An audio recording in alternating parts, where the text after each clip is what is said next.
Σε μια μακρινή χώρα ζούσε μια φυλή πουλιών που αποφάσισε να κηρύξει τον πόλεμο στους γειτονές της.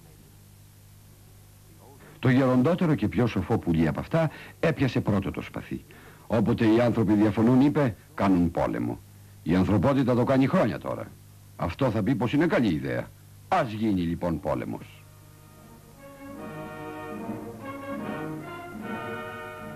Και στο άλλο όμως στρατόπεδο ετοίμαζαν επίσης τα όπλα τους. Ήταν μια ενδιαφέρουσα καινούρια προοπτική αυτή η ιστορία του πολέμου.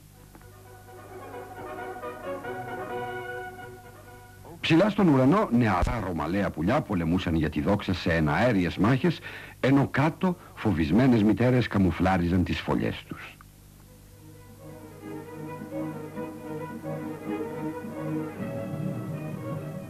Μα τα πουλιά γρήγορα είδαν πως στον πόλεμο όλοι υποφέρουν, πως οι μάχες δεν γίνονται μόνο στο μέτωπο.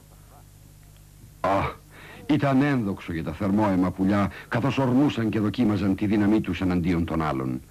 Κι όλα τα καφέ πουλιά μάθαιναν να μισούν τα πράσινα πουλιά. Και τα πράσινα μάθαιναν να μισούν τα καφετιά, εκτός από τα μικρά που έπαιζαν ακόμα μαζί.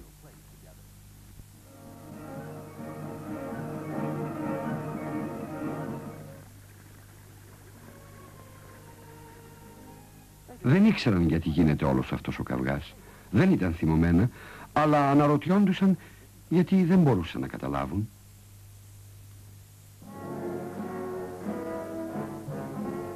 Μα οι στρατιώτες πέρναγαν υπέροχα. Και οι δυο πλευρές κάλεσαν εθελοντές και από παντού ήρθαν κουνέλια να ενωθούν με τους στρατούς.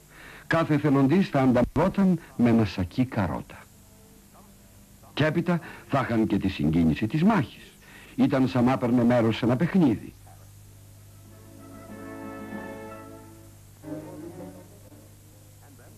Τα καφετιά καρότα ενάντια στα πράσινα. Και ο καθένας θα μπορούσε να γίνει και ήρωας. Δεν υπήρχε αμφιβολία.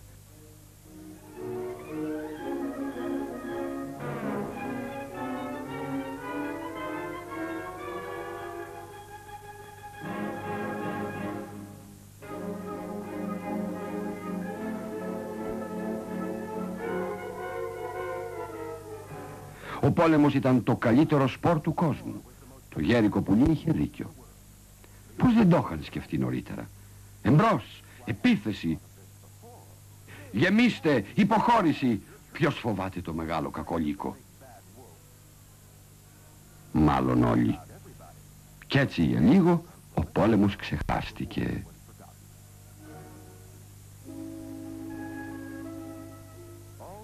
Όλο το καλοκαίρι ο πόλεμος συνεχιζόταν. Μα καθώς οι μέρες μίκραιναν και οι νύχτες γίνονταν κρύες και οι δυο πλευρές έκαναν ειρήνη. Ο χειμώνας δεν είναι εποχή για πόλεμο.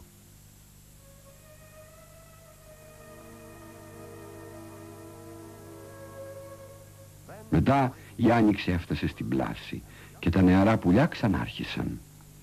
Ασυγκράτητες μετά από ένα χειμώνα απραξίας και οι δυο πλευρές ανυπομονούσαν να αρχίσουν το παιχνίδι.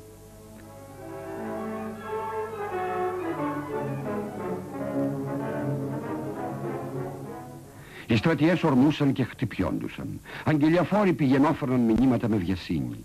Οι αρχηγοί και των δύο πλευρών έκαναν ανακοινώσεις. Και τότε μια μέρα ένας από αυτούς τράβηξε το σπαθί του. Μα δεν τα κατάφερνε και καλά, γιατί δεν είχε ποτέ βρεθεί σε μάχη σε όλη του τη ζωή. Κι έτσι γλίστρισε από το χέρι του. Και καρφώθηκε στην πλάτη του σοφού γερού αρχηγού που είχε αρχίσει όλη την ιστορία.